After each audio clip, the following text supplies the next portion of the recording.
നിങ്ങളോട് ആരാ പറഞ്ഞു? അല്ല, നിങ്ങളോട് ആരാ പറഞ്ഞു? ഈ അല്ല, പറയൂ അത്. അയാൾ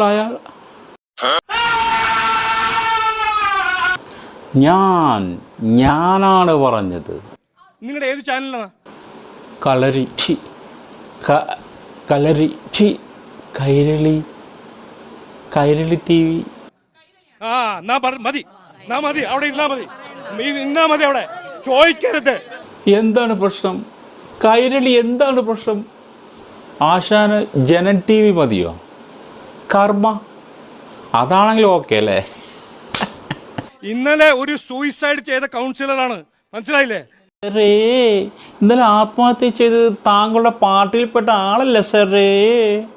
എന്തിനാ ആത്മഹത്യ ചെയ്തത്? പറയൂ സാറേ, പറയൂ. അദ്ദേഹത്തിൻ്റെ ആത്മഹത്യാക്കുറിപ്പിൽ നിന്നും അദ്ദേഹം പറയുന്നത് എന്താണ്? ശ്രീ അനിൽ തിരുമല എന്ന BJPയുടെ നേതാവ് പറയുന്നത് എന്താണ്? ഞാൻ മരിക്കുവാൻ കാരണം BJPയിലെ കള്ളപ്പലിശകളാണ്. അവർക്ക് ഞാൻ വൻതോതിൽ വായ്പ എടുത്തു കൊടുത്തു, അവരതൊന്നും തിരിച്ചടച്ചില്ല. വായ്പയുടെ കടമ്പ എന്നെ ശ്വാസം മുട്ടിക്കുന്നു. വായ്പയെടുത്ത സഹകരണ ബാങ്ക് എന്നോട് വായ്പ തിരിച്ചടക്കാൻ പറയുന്നു. എനിക്ക് നിവർത്തിയില്ല.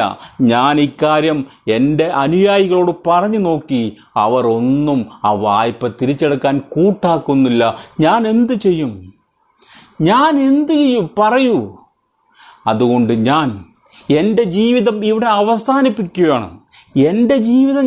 അവസാനിപ്പിക്കുകയാണ് എന്നാണ് ആത്മഹത്യാക്കുറിപ്പിൽ. പറയൂ ചാറേ, പറയൂ. ഇന്നലെ ഒരു സൂയിസൈഡ് ചെയ്ത കൗൺസിലറാണ്, മനസ്സിലായില്ലേ? നിങ്ങളിങ്ങനെ നുണ പ്രചരിപ്പിക്കരുത്. പിന്നെ ഇല്ല ശുദ്ധ നുണയാണ്.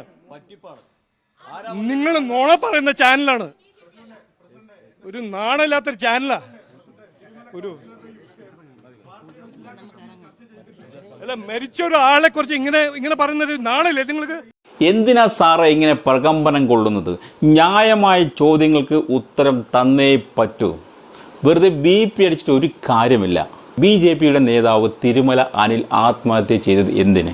അദ്ദേഹത്തിൻ്റെ ആത്മഹത്യാക്കുറിപ്പിൽ ഇപ്രകാരം പറയുന്നു: എൻ്റെ പാർട്ടിക്കാരൻ ഞാൻ സഹായിച്ചു, അവർക്ക് വേണ്ടി സഹകരണ ബാങ്കിൽ നിന്നും ഞാൻ പണം കടമെടുത്ത് അവരെ സഹായിച്ചു, അവരൊന്നും തിരിച്ചടച്ചില്ല.